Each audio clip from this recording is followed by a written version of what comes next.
मंडळी, आता तर खरी गोष्ट समोर येतेय. नंदिनी आणि जीवाच्या नात्यातली भावनिक कसरत, नात्यातल्या धडधडणाऱ्या वेदना आणि अचानक येणारे धक्के. पुढे काय होणार बघा.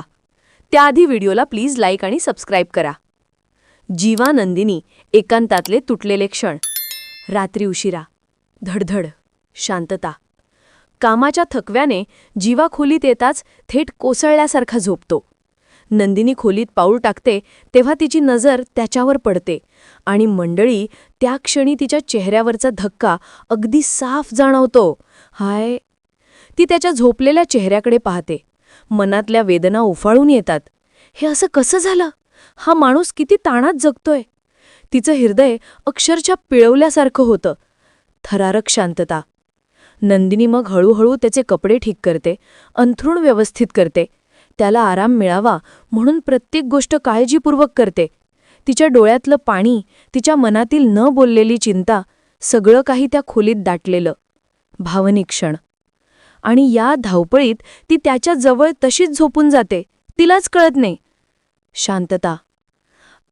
पहाटेचा धक्का. पहाटे. चिवचिव. नंदिनीची झोप उघडते. ती आजूबाजूला पाहते आणि धक्कादायक सत्य, जीवा कुठेच नाही. काय? घाबरून ती लगेच त्याला कॉल करते. तिकडून शांत आवाजात जीवा म्हणतो, शांत हो नंदिनी, मी ऑफिसला आलोय. लवकर उठलो म्हणून तुला उठवलं नाही. हे ऐकून तिचं मन आणखी तुटतं. अहो, तरी एकदा तरी उठवायचा ना? असे कसे एकटेच निघून गेलात? तिच्या आवाजातली भीती आणि प्रेम दोन्ही स्पष्ट होतं. पण जीवा मात्र शांतपणे म्हणतो, रात्री झोपलोच क्षणात.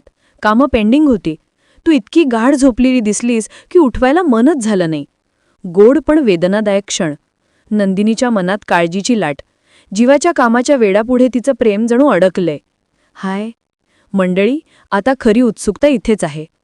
नंदिनी थेट ऑफिसमध्ये जाऊन जीवाला भेटणार का? जीवाचं हे कामाचं वेळ कधी कमी होणार?